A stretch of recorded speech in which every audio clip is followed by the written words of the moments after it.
Formación en adicciones. Un espacio para formarnos y capacitarnos sobre el consumo problemático de drogas. Clasificación de la enfermedad mental. Clásicamente las enfermedades mentales se han incluido de forma global en alguno de los siguientes grupos: neurosis, psicosis o psicopatía.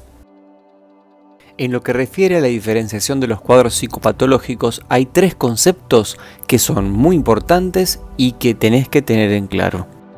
Son conciencia de enfermedad, juicio de realidad y vivencia de los síntomas.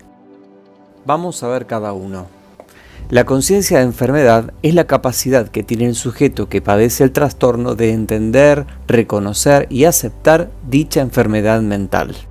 Además es importante porque es lo que hace dar cuenta a la persona de que algo no anda bien y lo motiva a pedir ayuda. De acuerdo al cuadro psicopatológico, habrá o no conciencia de enfermedad.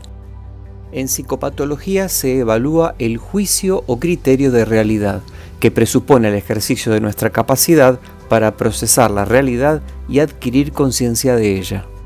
Dicha conciencia tiene que ver con comprender quiénes somos, nuestra identidad y los roles que tenemos en el medio psicosocial al que pertenecemos.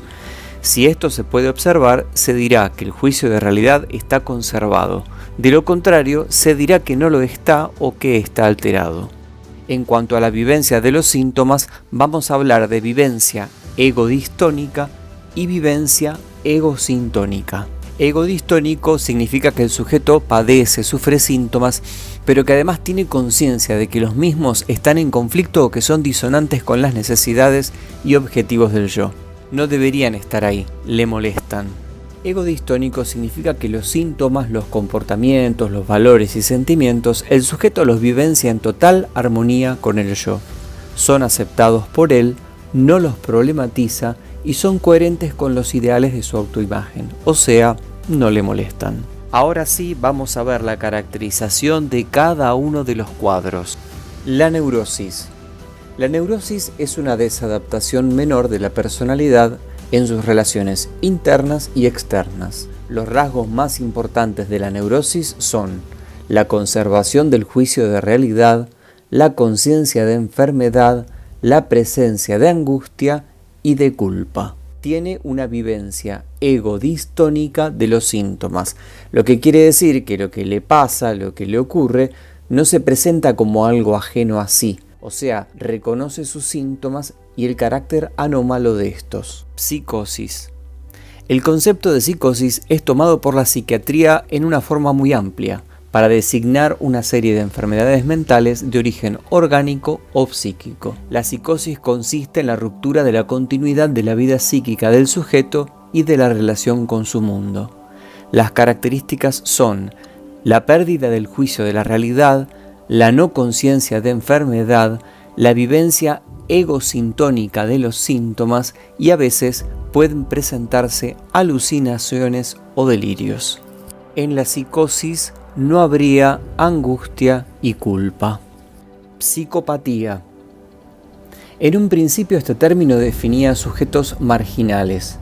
Actualmente caracteriza también conductas, aunque patológicas, no tan extremas. Mantienen relaciones interpersonales superficiales, son incapaces de aceptar los límites. Son irritables, rebeldes y bastante intolerantes a la frustración. Los rasgos básicos de esta enfermedad son la tendencia a hacer actuar a otros y la ausencia de sentimientos de culpa y de angustia. Vamos a ver todo esto en un gran cuadro. En cuanto a la conciencia de enfermedad, en la neurosis hay, en la psicosis no y en la psicopatía tampoco. El juicio de realidad en la neurosis está conservado.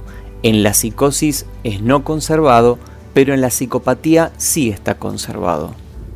La vivencia de los síntomas es egodistónica en la neurosis, es egosintónica tanto en la psicosis como en la psicopatía. Respecto de los síntomas, en la neurosis hay angustia y culpa. En la psicosis puede haber alucinaciones o delirios, cambios en su personalidad y pensamiento desorganizado. En la psicopatía, en cambio, hay ausencia de sentimientos de culpa y de angustia.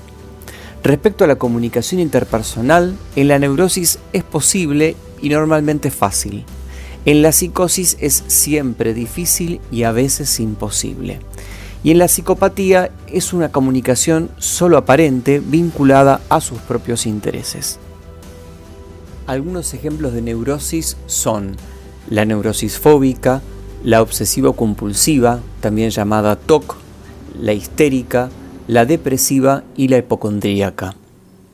Algunos ejemplos de psicosis son la esquizofrenia, las psicosis distímicas, por ejemplo la manía, la melancolía o la psicosis maníaco-depresiva, las delirantes, por ejemplo la paranoia, y las psicosis confusionales, como por ejemplo la forma onírica. Y dentro de la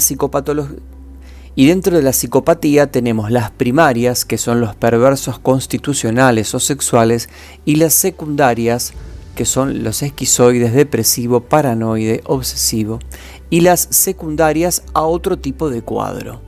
Y por último tenemos también a las demencias, que son de origen orgánico, y tenemos las demencias seniles, las demencias preseniles, como por ejemplo el Alzheimer, y otras como la demencia coreica o la parálisis general progresiva.